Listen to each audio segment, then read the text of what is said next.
Hello students, আজ আমি অষ্টম শ্রেণীর অর্থাৎ ক্লাস 8-এর ইংলিশ টেক্সট বুকের লেসন 12 নিয়ে আলোচনা করব।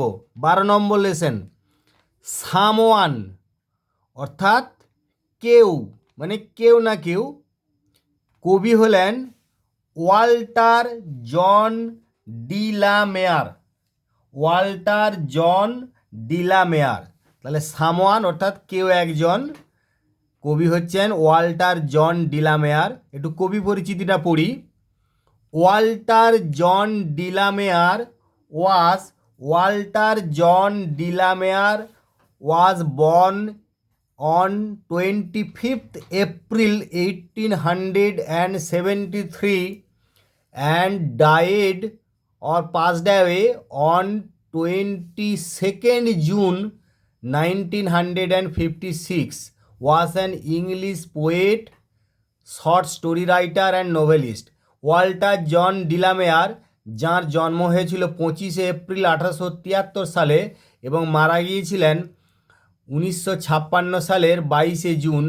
তিনি ছিলেন একজন ইংরেজ কবি, ছোট গল্পের লেখক এবং ঔপন্যাসিক।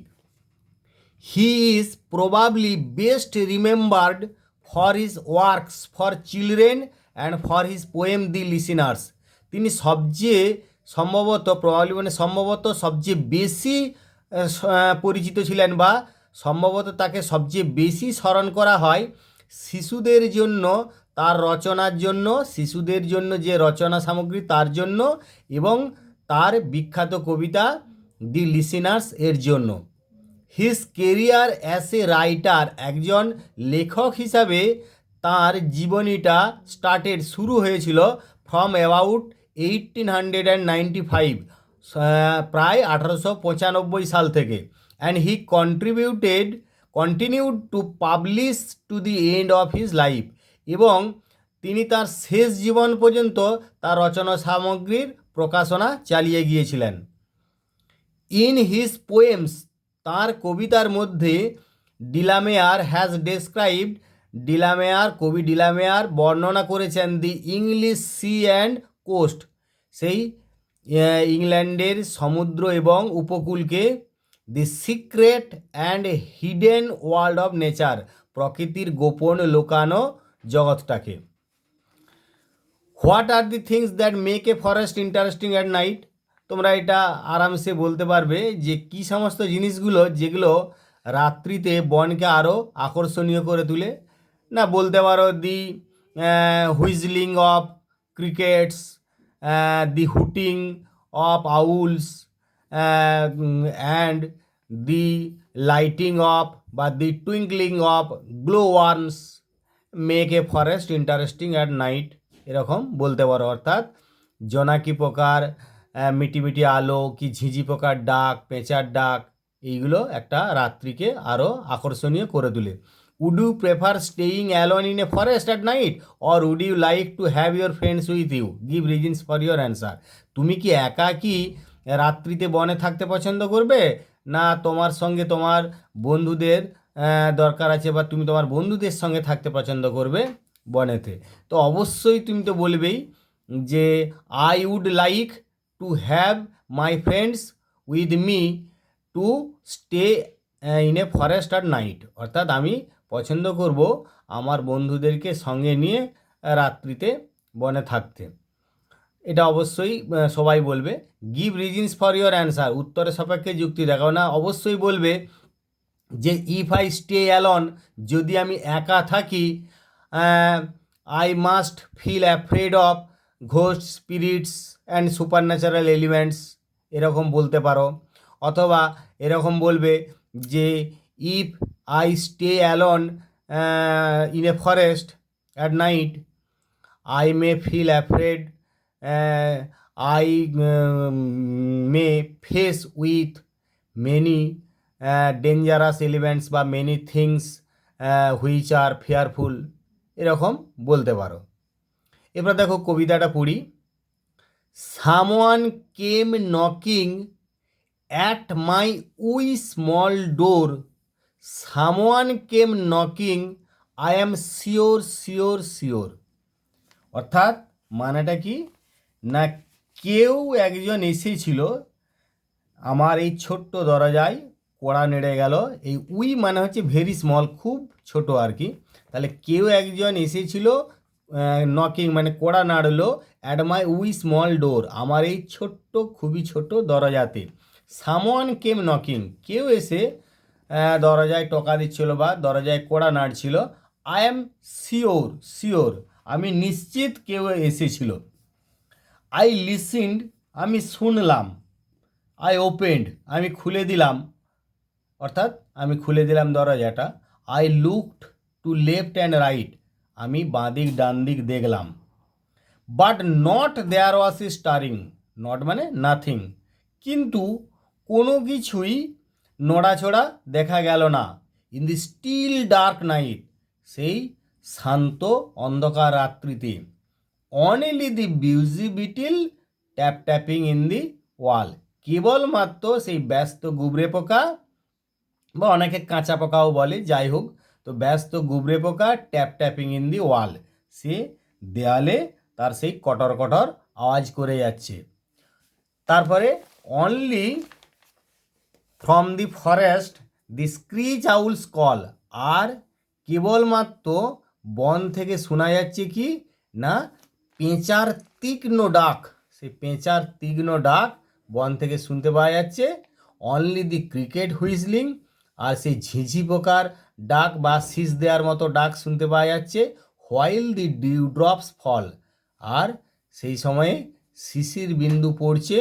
So I know not who came knocking at all at all at all, অর্থাৎ সুতরাং আমি জানি না কে এসেছিল এসে কড়া নাড়ছিল, আদৌ না আদৌ না আদৌ না, অর্থাৎ অ্যাট অল মানে আদৌ না। সুতরাং আমি আদৌ জানতে পারলাম নাই যে কে এসে দরজায় কড়া নাড়ছিল।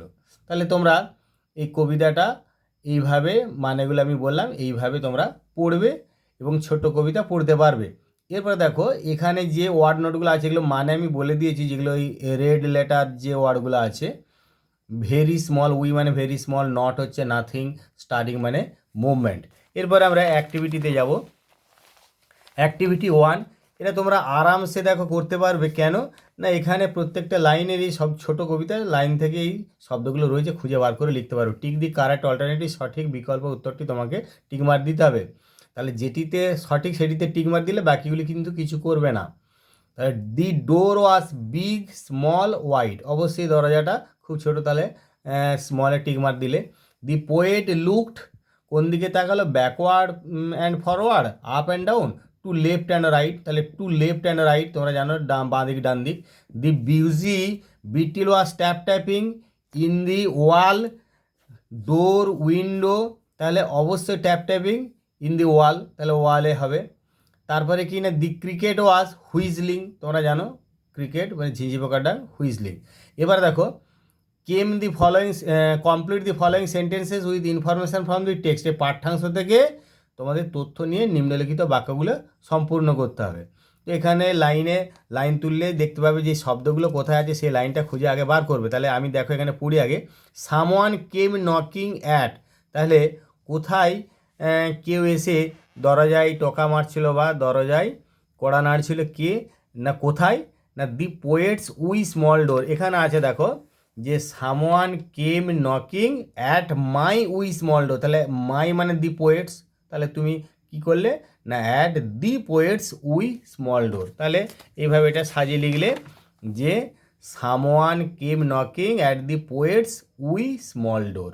তারপরে দেখো দেয়ার ওয়াজ নো স্টারিং, কোনো নড়াচড়া ছিল না, কোথায় ছিল না, in the still dark night, এখানে আছে দেখো যে দেয়ার was no, there was a এই যে but not there was a stirring in the still dark night, তাহলে in the still dark night তোমরা এটা দেখে দেখে লিখছো। তারপরে এখানে দেখো the poet heard the screech owl's call from, কোথা থেকে সে পেঁচার তীক্ষ্ণ ডাকটা কবি শুনতে পেলেন না, ফ্রম দি ফরেস্ট, এটা দেখানোর কিছু নাই, তোমরা এখানে দেখতে পাচ্ছ অনলি যে ফ্রম দি ফরেস্ট। তারপরে কি আছে দেখো না দি পোয়েট ডিড নট নো, কবি জানতে পারেননি, কি জানতে পারেননি না কে এসে দরজায় টোকা মারছিল সেটা আদৌ জানতে পারেননি। তাহলে the poet did not know who came knocking at all, who came knocking at all, এটা লাস্টে রয়েছে, যে তোমরা এখানে দেখেছো যে so I know not who came knocking at all. তাহলে এটা 3বারের জায়গায় তোমরা একবার লিখবে এটা, যে the poet did not know who came knocking at all, who came knocking at all. এরপরে দেখো অ্যাক্টিভিটি 3, এখানে একটা প্রশ্ন রয়েছে, answer the following question, who do you think came knocking at the poet small door, who do you think came knocking at the poet small door, অর্থাৎ তুমি কি ভাবছো কে এসে কবির সেই ছোট দরজায় টোকা মারছিল। তাহলে এটাতে এখানে উত্তর তো দেয়া নাই, তাহলে তুমি কবিতাটা পড়ে তোমার যা অনুভূতি হয়েছে বা তুমি যা বুঝতে পেরেছো তাতে কি না, এটা কবির ওই পরিবেশে একটা ভৌতিক পরিবেশ চলছিল, তাতে কবির এরকম একটা মনে হয়েছে যে কেউ না কেউ হয়েছে, অর্থাৎ কবির এই ক্ষেত্রে আমি যেমন কীরকমভাবে লিখেছি দেখো, যে এখানে কবি আদৌ বুঝতে পারেননি, কিন্তু কবির মনটা যেহেতু একটা দুর্বল মন, তার মনে হয়েছিল যে কেউ না কেউ এসে এখানে হয়েছিল, অর্থাৎ এখানে একটা সুপার ন্যাচারাল এলিমেন্ট বা মানে ভৌতিক কোনো বস্তুর তিনি উপস্থিতি বুঝতে পারছিলেন।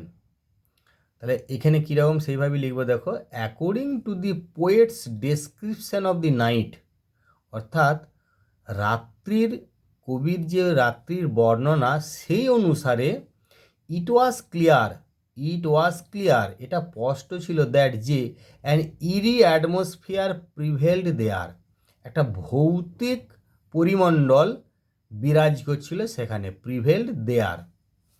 তাহলে আই থিঙ্ক, আমার মনে হয়, দি পোয়েটস আনকেনি ফিলিং, কবির সেই রহস্যময় ভুতুড়ে অনুভূতিটা মেড দি পোয়েট থিঙ্ক, কবিকে ভাবিয়েছিল that someone came and knocked at his small door. তাহলে কবির ওই আনকেনি ফিলিং যেটা আমরা বলছি, কবির ওই রহস্যময় অনুভূতিটা, সেটাই যেন কবিকে ভাবিয়েছিল যে কেউ না কেউ এসে তার দরজায় টোকা মেরেছিল। তাহলে এখানে মেনলি উত্তরটা কি অ্যাকচুয়ালি না, কবির ওই আনকেনি ফিলিংটা। এরপরে দেখো, fill in the following chart with information from the text, পাঠ্যাংশ থেকে তথ্য নিয়ে নিম্নলিখিত তালিকাটা পূরণ করবে। এখানে হু মানে কে বা কারা, আর ডিড হোয়াট পাস্ট টেন্সে করতে হবে, কিন্তু ডিড হোয়াট মানে কি করেছিল, পাস্ট টেন্সে ভার্ব ফর্মগুলোকে ইউজ করতে হবে। তাহলে সামওয়ান মানে হচ্ছে কেউ একজন, কি করেছিল না, knocked at the poet small door, সে কবি ছোট দরজায় কড়া নেড়েছিল। তাহলে knocked at the poet small door. তবে বিটিল, সে গুবরে পোকাটা কী করছিল না, ট্যাপড, কারণ এটা পাস্ট টেন্সে করতে হবে, বারবার বলছি ডিড হোয়াট মানে ভার্বটাকে পাস্ট টেন্সে করতে হবে, তাহলে tapped in the wall, past tense করা আছে। আউল, সে পেঁচাটা কী করছিল না, স্ক্রিচড ফ্রম দি ফরেস্ট, সে বন থেকে সে তীক্ষ্ণ চিৎকার করছিল, স্ক্রিচড ফ্রম দি ফরেস্ট। আর ক্রিকেটটা কী করলো না, হুইসেলড, অর্থাৎ সে শীষ দেওয়ার মতো আওয়াজ করছিল। এরপরে এখানে দেখা অ্যাক্টিভিটি 5-এ প্রশ্নগুলো বলা আছে যে এই অ্যান্সার দি ফলোয়িং কোয়েশ্চেন, নিম্নলিখিত প্রশ্নগুলো উত্তর দাও, পুরো বাক্যে প্রশ্নগুলো উত্তর দেবে। এখানে যে শব্দগুলো রয়েছে ওই পোয়েমটা কবিতাটাতে সেই শব্দের লাইনগুলো খুঁজবে, সেখানেই উত্তরটা পাবে। দেখো বলছে, what did the poet do, কবি কী করেছিলেন, after he heard the knocking on the door, দরজায় সে কড়া নাড়া শুনতে পেয়ে কবি কী করলেন না, তোমাদের অবশ্যই মনে পড়ছে যে কবি তখন কী করলেন, দরজা খুলে দিলেন, দেখলেন, এই যে দেখো এখানে যে আই লিসিন, আই ওপেন্ড, তাহলে আই ওপেন্ড মানে কি, I opened the door, I look to left and right. তাহলে এইটা কি একটু সাজিয়ে লিখে দিলাম, এইভাবে দেখো লিখছি যে the poet listen and open the door, he also looked left and right. তাহলে the poet listen and open the door, he also looked left and right, সে বাঁ দিক ডান দিক তাকিয়ে নিল। তাহলে এরকমই দেখো রয়েছে যে I listen, I open, I look to left and right, তাহলে এইভাবে করে দিতে পারো। তারপরে দেখো, what was the night like, রাত্রিটা কেমন ছিল। তো অবশ্যই এটা খুবই সোজা, রাত্রিটা শান্ত অন্ধকার, এইখানে রয়েছে দেখো এই যে in the still dark night, অর্থাৎ in the still dark night মানে শান্ত নিঝুম রাত্রি ছিল, অন্ধকার রাত্রি, তাহলে সেইটাকে এইভাবে সাজিয়ে লিখলে যে দি night was steel and dark, the night was steel and dark. তারপরে এখানে বলছে দেখো যে নেম দি ইনসেক্টস, এটা ইনসেক্টস হলে ভালো হয়, মেনশন ইন দি পোয়েম, অর্থাৎ কবিতায় উল্লিখিত পতঙ্গগুলোর নাম লিখতে হবে। আমরা দুটো পতঙ্গ পাচ্ছি, যে বিট্টিল, তারপরে ক্রিকেট, তাহলে সেগুলোই লিখলে যে beetle and cricket are the insects mentioned in the poem, beetle and cricket are the insects mentioned in the poem. এবারে 4 নম্বরের ডি এর দাগে কী বলছে দেখো, why does the poet use the expression at all thrice in the last line of the poem, কবিতার যে last লাইনে তাতে এই অ্যাট অল শব্দটা 3বার কেন কবি ব্যবহার করছেন, না এটা তোমরা অবশ্যই বুঝতে পারবে যে কবি শব্দটা 3বার ব্যবহার করছেন কেন, না কবি কিন্তু কবির আনকেনি ফিলিং, তার রহস্যময় অনুভূতিটা, তার মনে হচ্ছে যেন কেউ এসেছিল, কিন্তু তিনি আদৌ নিশ্চিত ছিলেন না যে অ্যাকচুয়ালি কে এসেছিল এবং তার দরজায় কড়া মেরেছিল, তাহলে কড়া নেড়েছিল। তাহলে তুমি এইভাবে লিখতে পারো যে the poet used the expression, the poet used the expression at all thrice, 3বার কবি এই অ্যাট অল এক্সপ্রেশনটা ব্যবহার করেছিলেন টু সাজেস্ট, এই ইঙ্গিত দিতে, that he was not sure, that he was not sure who came knocking, তিনি নিশ্চিত ছিলেন না কে এসেছিল এবং টকা মারছিল বা কড়া নাড়ছিল, বাট হিজ আনকেনি ফিলিং, কিন্তু তার সেই রহস্যময় অনুভূতি, মেড হিম থিঙ্ক, তাকে ভাবিয়েছিল, that someone came knocking at the door, কেউ একজন এসে তার দরজায় টোকা মেরেছিল। তাহলে তিনি নিশ্চিত ছিলেন না, দি poet used the expression at all thrice two suggest that he was not sure, তিনি পুরোপুরি নিশ্চিত ছিলেন না হু কেম নকিং, কে এসে দরজায় টোকা মারছিল, বাট হিজ আনকেনি ফিলিং, কিন্তু তার সেই ভিতরের একটা রহস্যময় অনুভূতি, মেড হিম থিঙ্ক, তাকে ভাবিয়েছিল, that someone came knocking at the door, কেউ একজন এসে তার দরজায় টোকা মেরেছিল। এইটা বোঝানোর জন্য কবি তিনি এই অ্যাটল শব্দটা 3বার ব্যবহার করেছেন। এরপরে দেখো অ্যাক্টিভিটি 6A, এখানে কি বলা আছে না, feel in the blanks with the correct form of the verb given in brackets, অর্থাৎ এখানে যে ব্র্যাকেটে যে ভার্বগুলো দেওয়া রয়েছে তার সঠিক ফর্মটা বসাতে হবে। তাহলে দেখো the mayor dash to Pune next week, তাহলে পরের সপ্তাহে যাবেন, অর্থাৎ আমি এটা ফিউচার টেন্স ব্যবহার করতে পারি, the mayor will go to Pune next week ব্যবহার করো। বাই নেক্সট ডিসেম্বর, অর্থাৎ পরবর্তী ডিসেম্বর নাগাদ বা পরের ডিসেম্বরের মধ্যে, এখানে we dash here for 3 years, dash here for 3 years, তাহলে we dash here for 3 years মানে আমরা 3 বছর ধরে স্টে মানে থাকা, এখানে থাকবো, তাহলে এইটা আমাকে ফিউচার পারফেক্ট কন্টিনিউয়াসে নিয়ে যাচ্ছে, ফিউচার পারফেক্ট কন্টিনিউয়াস টেন্স করতে হবে। তাহলে ফিউচার পারফেক্ট কন্টিনিউয়াস টেন্সের গঠনটাকে এখানে তোমরা টেন্সের যে ভিডিওটা আছে অবশ্যই দেখবে, অনেকে হয়তো দেখেছো, যদি না দেখেছো এখানে ডেসক্রিপশন বক্সে লিঙ্ক দেওয়া থাকবে, টেন্সের ভিডিওগুলো দেখবে, তাহলেই বুঝতে পারবে। এখানে আমি দেখো উই শ্যাল হ্যাভ বিন, আমরা জানি ফিউচার পারফেক্ট কন্টিনিউয়াস টেন্সের গঠন কীরকম হবে, সাবজেক্টের পরে শ্যাল হ্যাভ বিন বা উইল হ্যাভ বিন আর মূল ভার্বের সঙ্গে আইএনজি যোগ। তাহলে আমি এখানে উইয়ের পরে শ্যাল হ্যাভ বিন বসে, তাহলে উই শ্যাল হ্যাভ বিন, এবারে স্টেইং মূল verb, we shall have been staying here for 3 years এখানে করাই আছে। Probably they dash doers later, তাহলে তারা পরে ডুয়ার্স বেড়াতে যাবে, তাহলে সেইখানে তোমরা পরে লেটার মানে এটা আমি ফিউচার টেন্সই করছি, যে perhaps they will visit Dooars later. তবে the boy dash television since morning, সকাল থেকে টিভি দেখছে ছেলেটি, তাহলে অবশ্যই এইটা প্রেজেন্ট পারফেক্ট কন্টিনিউয়াসে যাবে, মানে অতীতের একটা নির্দিষ্ট সময় থেকে শুরু হয়ে বর্তমান সময়ে চলছে এবং শেষ হয় নাই। তো এটা তোমরা ওই টেন্স যদি দেখো তাহলে টেন্স দেখলেই বুঝতে পারবে, টেন্সের ভিডিওগুলো অবশ্যই দেখবে। দি বয় হ্যাজ বিন ওয়াচিং করতে হবে, the boy has been watching television since morning. এরপরে এখানে অ্যাক্টিভিটি 6B কী বলছে দেখো, in the following sentences underline the phrases and state what kind of phrases they are, তাহলে তোমরা ফ্রেশ ক্লজ অবশ্যই পড়েছো, ফ্রেশ ক্লসের ভিডিও আছে, এখানে ডেসক্রিপশন বক্সে লিঙ্ক দেওয়া থাকবে, সেই ফ্রেশের ভিডিও এবং ক্লসের ভিডিওটা দেখবে। তাছাড়া তোমরা এর আগের কিছু আগের লেসেনে ওই ফ্রেশ বা ক্লজ নিয়ে একটু পড়েছো বা আলোচনা করা হয়েছে, সেগুলোও তোমরা শুনেছো। এবং এই যে ভিডিওটা হচ্ছে, এটার সঙ্গে যে লিঙ্কগুলো দেওয়া থাকছে ডেসক্রিপশন বক্সে, সেগুলো দেখবে, তাহলে আলাদা ভিডিও করা আছে, তাতে আরও ক্লিয়ারভাবে ক্লজ এবং ফ্রেজ নিয়ে বুঝতে পারো। তো আমি এখানে একটু উত্তরগুলো তোমাদের বুঝিয়ে বলি। দেখো যে he wanted to speak to his teacher, তাহলে সে চেয়েছিল, কি চেয়েছিল না two speak to his teacher, তার শিক্ষক মহাশয়ের সঙ্গে কথা বলতে। তাহলে এই যে আমরা জানি সাবজেক্ট অবজেক্ট হলে সেইটা নাউন ফ্রেজে হবে, সেটা তোমাদের বলা আছে ফ্রেজের ভিডিওতে দেখবে। তাহলে এখানে to speak to his teacher, এইটি হচ্ছে একটি ফ্রেজ, এখানে আমি আন্ডারলাইন করে দিয়েছি, এবং এইটি কী ফ্রেজ না নাউন ফ্রেজ। সেরকম অ্যাট দিস মুমেন্ট, এইটি একটি মুমেন্ট পর্যন্ত একটি phrase. It is raining hard, তাহলে এই যে সময় নির্দেশক, মানে এটা অবশ্যই অ্যাডভার্বিয়াল ফ্রেজ বা অ্যাডভার্ব ফ্রেজও বলে, মানে অ্যাডভার্বিয়াল ফ্রেজ এটা অ্যাডজেক্টিভ ফর্মে করা হচ্ছে, বা অ্যাডভার্ব ফ্রেজও বলা হয়। তাহলে অ্যাট দিস মুমেন্ট এটা হচ্ছে অ্যাডভার্বিয়াল ফ্রেজ বা অ্যাডভার্ব ফ্রেজ। তারপর to do well in the competition, এটি পুরোটি একটি সাবজেক্ট, ইজ মাই এম, তাহলে সাবজেক্ট অবজেক্টে কাজ করবে, সেটা হচ্ছে নাউন ফ্রেজ হবে। তাহলে to do well in the competition, এটি হচ্ছে নাউন ফ্রেজ।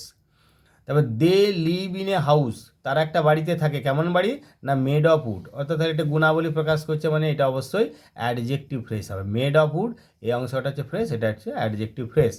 এরপরে এখানে আবার দেখো ঠিক একই ধরনের জিনিস, ওখানে ফ্রেজ বলেছিল, এখানে হচ্ছে ক্লজ, ওই ক্লসেরও ভিডিও লিঙ্ক দেওয়া থাকছে ডিসক্রিপশন বক্সে, দেখবে, তাহলে বুঝতে পারবে। তাহলে এখানে কি বলছে, in the following sentences underline the clauses and state what kind of clauses they are, তাহলে ক্লসগুলো আন্ডারলাইন করতে হবে এবং সেগুলো কী ধরনের ক্লস। তো এখানে আমি একটু মুখে বলে দিচ্ছি এবং পাশাপাশি লিখেও দেওয়া আছে, তোমরা আরও ভালো বোঝার জন্য আমার মুখের কথাগুলো যেগুলো আমি বলছি সেগুলো ভালো করে শুনবে। যে দেখো এখানে দুটো ক্লজ আছে, দি চাইল্ড র্যান অ্যাওয়ে আর as soon as she saw the strange man, তাহলে দি চাইল্ড র্যান অ্যাওয়ে এটি হলো প্রিন্সিপাল ক্লজ, আর এই as soon as she saw the strange man এটি হচ্ছে সাবঅর্ডিনেট ক্লজ। সাবঅর্ডিনেটের আবার ভাগ হচ্ছে, এটি অ্যাডভার্বিয়াল ক্লজে যাচ্ছে। এবার আবার দেখো I saw an old woman who was carrying a child, এখানে I saw an old woman পর্যন্ত একটা হচ্ছে ক্লজ, অর্থাৎ এটা হচ্ছে principal clause. I saw an old woman এইখানটা পর্যন্ত একটা ক্লজ, তাহলে I saw an old woman এটা হচ্ছে প্রিন্সিপাল ক্লজ। আর who was carrying a child, এই who was carrying a child এটা হচ্ছে relative clause. Who was carrying a child এটা হচ্ছে relative clause, who was carrying a child এটা হচ্ছে রিলেটিভ ক্লজ। তাহলে I saw an old man এইটা তোমরা করলে প্রিন্সিপাল ক্লজ, আর who was carrying a child এটা হচ্ছে রিলেটিভ ক্লজ। বুঝতে পেরেছ? এরপরে দেখো the dog follows his master wherever he goes, তাহলে the dog follows his master wherever his goes, অর্থাৎ কুকুরটি তার মাস্টারকে অনুসরণ করছে যেখানেই সে যায়। তার মানে হচ্ছে কি, তাহলে হোয়ার এভার হি গোজ এইটি হচ্ছে সাবঅর্ডিনেট ক্লজ, সাবঅর্ডিনেটের এইটি ভাগ হচ্ছে অ্যাডভার্বিয়াল ক্লজ, আর the dog follows his master এটি হচ্ছে principal clause. The dog follows his master এটি হচ্ছে প্রিন্সিপাল ক্লজ। তাহলে আমি এখানে পিসি মানে প্রিন্সিপাল ক্লজ, এগুলো খেয়াল করবে, পিসি মানে হচ্ছে প্রিন্সিপাল ক্লজ, আর হোয়ার এভার হি গোজ এটা হচ্ছে অ্যাডভার্বিয়াল ক্লজ। এবারে দেখো তাহলে উই অল থট, আমরা সবাই ভেবেছিলাম, that it would not rain today, তাহলে এই উই অল থট এটা হচ্ছে প্রিন্সিপাল ক্লজ, আর that it would not rain today এটি হচ্ছে সাবঅর্ডিনেট ক্লজ। এবার that it would not rain today এটি হচ্ছে নাউন ক্লজ। তাহলে আমরা সবাই ভেবেছি, কী ভেবেছিলাম না that it would not rain today, যে আজ বৃষ্টি হবে না, তাহলে that it would not rain today এটি হচ্ছে সাবঅর্ডিনেট ক্লজ, সাবঅর্ডিনেটের ভাগ হচ্ছে নাউন ক্লজ। আর উই অল থট এটা পিসি মানে হচ্ছে প্রিন্সিপাল ক্লজ। এবারে দেখো অ্যাক্টিভিটি 6D, এখানে অ্যাক্টিভ থেকে প্যাসিভ ভয়েস করতে হবে। তোমরা অবশ্যই ভয়েস চেঞ্জের ভিডিওটা দেখেছো, যদি না দেখেছো তাহলে ডেসক্রিপশন বক্সের লিঙ্ক দেওয়া থাকছে, সেখানে ভয়েস চেঞ্জের ভিডিওটা দেখে নেবে, তাহলেই বুঝতে পারবে অ্যাক্টিভ থেকে প্যাসিভ কী করে করতে হয়। তো আমি এখানে নিয়মগুলো ওখানে ভিডিওতে বলা আছে, আমি এখানে মোটামুটি ওই বলে দিচ্ছি তোমাদের বোঝার সুবিধার্থে যতটা সম্ভব। India on the world cup in cricket recently, তাহলে এখানে ইন্ডিয়া হচ্ছে সাবজেক্ট, তাহলে এখানে অবজেক্টটা কি না দি ওয়ার্ল্ড কাপ ইন ক্রিকেট, তাহলে এটাকে অবজেক্ট করব, দিয়ে কীরকম করে করছি দেখো, যা the world cup in cricket was won, the world cup in cricket was won by India recently, the world cup in cricket was won by India recently. তেমনি আবার দেখো the teacher was teaching English, তাহলে the teacher যদি subject হয়, English যদি object হয়, তাহলে ইংলিশটাকে সাবজেক্ট করছি, তাহলে English was being taught by the teacher, তাহলে কী লিখবে না English was being taught by the teacher, English was being taught by the teacher, English was being taught by the teacher. তারপর আবার দেখো Rani is singing a beautiful song, তাহলে এটা প্রেজেন্টে আছে, মানে প্রেজেন্ট কন্টিনিউয়াস টেন্সে, তাহলে সেরকম করবে এই বিউটিফুল সংকে এখানে সাবজেক্ট করলে, তাহলে এই beautiful song is being sung by Rani, তাহলে কী করলে না a beautiful song is being sung by Rani, a beautiful song is being sung by Rani. তারপর আবার দেখো the wind blew away the rooftops of the houses, তাহলে এই এখানে দি উইন্ড হচ্ছে সাবজেক্ট, আর অবজেক্টটা কি না দি রুফটপস অফ দি হাউসেস, তাহলে এটাকে সাবজেক্ট করলাম, the rooftops of the houses, the rooftops of the houses were blown away, the rooftops of the houses were blown away by the wind. তাহলে তোমাদের active থেকে passive করার যে সমস্ত নিয়মগুলো আছে ভিডিওটা আগে দেখবে, তাহলে ডিটেলস সেখানে বলা আছে। এরপরে দেখো অ্যাক্টিভিটি 7 কি বলেছে, make meaningful sentences, make meaningful sentences of your own with the following words, এখানে যেটা আমরা বাংলায় বলি বাক্য রচনা, এখানে যে শব্দগুলো আছে এগুলো দিয়ে তোমার একটা অর্থপূর্ণ বাক্য তৈরি করতে হবে। তাহলে উই মানে আমরা জানি ভেরি স্মল, খুব ছোট, তাহলে এরকম আমি একটা করেছি। এর বাক্য রচনা তোমরা নিজেরা অনেক রকমভাবে করতে পারো, অনেক কিছু বাক্য করা যেতে পারে এই একটা শব্দ দিয়ে, আমি আমার মতন করে একটু তোমাদের করে দিয়েছি বোঝার সুবিধার্থে। যে my friend knocked, my friend knocked at my wee door yesterday, my friend knocked KNOCKED knocked at my wee door DOOR yesterday. এবার আবার এইটাকে তুমি পরেরটা দেখো stirring, there was no stirring of the animal, অর্থাৎ প্রাণীটার কোনো মুভমেন্ট বা গতিবিধি ছিল না। তারপরে busy, Tojo is busy with his toys, Tojo is busy with his toys. Dewdrops, dewdrops on the green grass look beautiful, ডিউড্রপস on the green grass look beautiful, তাহলে অর্থাৎ সবুজ ঘাসের উপর শিশির বিন্দু সুন্দর দেখায়, dewdrops on the green grass look beautiful. এবারে দেখো অ্যাক্টিভিটি 8A আমরা যাব, যেখানে কী বলছে, suppose you spend a moonlit night in a forest guest house, ধরে নাও তুমি একটা মানে চন্দ্রালোকিত রাত কাটিয়েছিলে একটা বনের গেস্ট হাউসে, অতিথিশালায়। Write a paragraph of about 80 শব্দের মধ্যে একটা প্যারাগ্রাফ লিখতে হবে। কী প্যারাগ্রাফটা, হেডিংটা ভালো করে খেয়াল করো, your experience, on your experience, তাহলে তোমার অভিজ্ঞতা, কিসের অভিজ্ঞতা না your experience of spending a moonlit night in a forest guest house, এইটি হচ্ছে তোমার প্যারাগ্রাফটি heading. Mention the sounds that you heard there, যে সমস্ত শব্দ কয়েক কিছু শুনতে পেয়েছিলে সেগুলো উল্লেখ করবে। তাহলে এইটা তোমরা আরামসে 80 শব্দের মধ্যে আমি তোমাদের একটু লিখে দিয়েছি। দেখো মাই একটা তো অবশ্যই প্যারাগ্রাফ মানে একটা হেডিং লিখতে হবে, তাহলে কীরকম হেডিংটা লিখেছি দেখো, my experience of spending a night in a forest guest house, my experience of spending a night in a forest guest house, my experience of spending a night in a forest guest house. এবারে দেখো কীভাবে লিখছি প্যারাগ্রাফটা, যে once I spent a moonlit night in a forest guest house, অর্থাৎ একদা আমি একটা চন্দ্রালোকিত রাত কাটিয়েছিলাম ফরেস্ট গেস্ট হাউসে বা বনের একটা অতিথিশালায়। এবারে দেখো the night was pitch dark, রাত্রিটা ছিল একটা ঘুটঘুটে অন্ধকার। The blinking light of glow worms, সেই জোনাকিদের সেই মিটিমিটি আলোটা, the blinking light of glow worms, blinking light of glow worms made the forest enchanting, বনটাকে মনোমুগ্ধকর করে তুলেছিল, মেড দি ফরেস্ট এনচ্যান্টিং। তারপরে দেখো দি হুইসলিং অফ ক্রিকেট, সেই ক্রিকেটদের যে ঝিঝি শব্দ, and the screeching of owls, এবং পেঁচার সেই তীক্ষ্ণ চিৎকার, screeching of owls added to the eerie atmosphere, ভৌতিক পরিবেশকে, এখানে ইরি মানে গা ছমছমে ভৌতিক পরিবেশটাকে আরও বাড়িয়ে তুলেছিল। I looked out of the window, আমি জানলার বাইরের দিকে তাকালাম, অফ মাই রুম, আমার ঘরের জানলার বাইরের দিকে তাকালাম। I looked out of the window of my room. The moonbeams made the shadowy figure appear like ghost, সেই চাঁদের কিরণ সেই ছায়ামূর্তিগুলোকে, অর্থাৎ ছায়াময় চেহারাগুলো, বিভিন্ন গাছপালা ইত্যাদি যে চেহারাগুলো আছে ছায়াময়, সেই ছায়াময় চেহারাগুলোকে যেন ভূতের মতন দেখালো, অর্থাৎ চাঁদের আলোতে সেই ছায়াময় চেহারাগুলোকে যেন ভূতের মতন দেখাচ্ছিল, অর্থাৎ ছায়া আকৃতিগুলোকে ভূতের মতন, অ্যাপিয়ার্ড লাইক ঘোস্ট, ভূতের মতন দেখাচ্ছিল, appeared like ghost. I had not a wink of sleep at the night, রাত্রিতে আমার একটুকুও ঘুম এলো না। I had not a wink of sleep at the night, রাত্রিতে আমার একটুকুও ঘুম এলো না।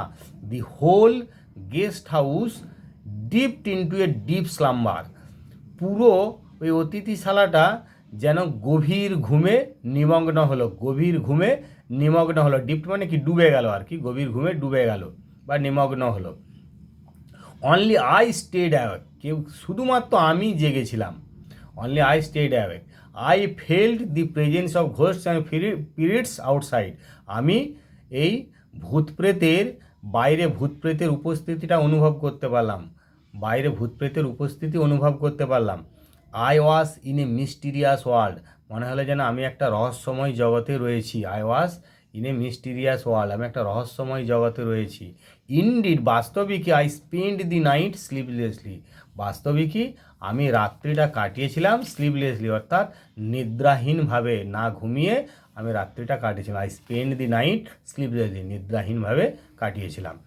এরপরে 8-এর বিটা কি বলছে দেখো, যে ইন অ্যাবাউট 80 বা 80 শব্দের মধ্যে একটা অটোবায়োগ্রাফি অর্থাৎ আত্মজীবনী লিখতে হবে। কার না, একটা পেঁচার আত্মজীবনী লিখতে হবে, যে পেঁচাটা রাত্রি উপভোগ করছে, সেই রাত্রি এনজয় করছে বা রাত্রি উপভোগ করছে, এমন একটা পেঁচার আত্মজীবনী লিখতে হবে।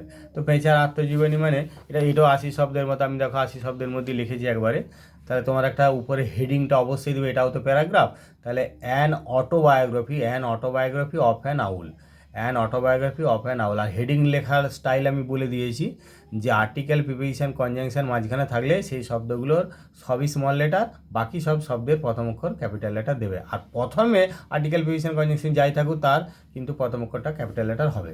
তাহলে দেখো, আই অ্যাম অ্যান আউল, অবশ্যই I am A nocturnal bird, আমি একটা নকচার্নাল মানে নিশাচর পাখি, যেটা বলা হয় নিশাচর পাখি, nocturnal bird.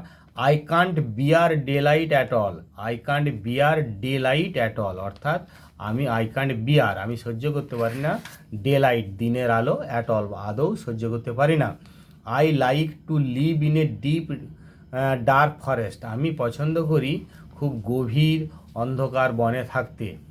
I usually come out of my nest at night, আমি সচরাচর আমার বাসা থেকে রাত্রিতে বেরিয়ে আসি। I usually come out of my nest, আমার বাসা থেকে বেরিয়ে আসি অ্যাট নাইট।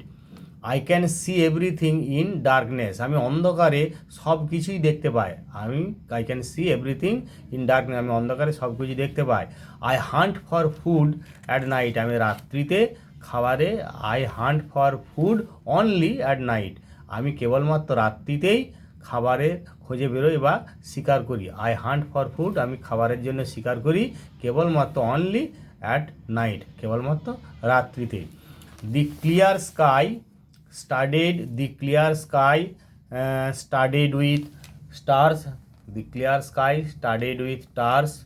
তারপরে দেখো, the moonbeams silent forest make me happy, তাহলে যে তারকা খচিত পরিষ্কার আকাশ, তারকা খচিত পরিষ্কার আকাশ, আর তার সঙ্গে কি দি মুনবিমস অর্থাৎ চাঁদের আলো, আর সাইলেন্ট ফরেস্ট একদম সেই নিস্তব্ধ বা নীরব বন, মেক মি হ্যাপি, আমাকে আনন্দিত করে তোলে।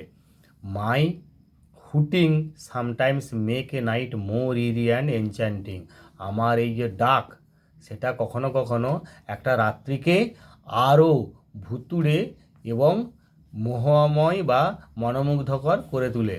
I sleep in the daytime, আমি দিনের বেলা ঘুমাই, to enjoy the night fully, রাত্রিটা পুরোপুরি উপভোগ করার জন্য। I usually sit on the branch of a big tree, আমি সচরাচর একটা বড় গাছের ডালে বসি, to keep vigil on the prey, to keep vigil on the prey, অর্থাৎ প্রে মানে শিকার, শিকারের উপরে তীক্ষ্ণ নজর রাখার জন্য। এখানে হচ্ছে সতর্ক দৃষ্টি বা তীক্ষ্ণ নজর রাখার জন্য, শিকারের উপরে সতর্ক বা তীক্ষ্ণ নজর বা দৃষ্টি রাখার জন্যে আমি সচরাচর একটা গাছের উঁচু ডালেতে বসি বা একটা গাছের ডালে বসি।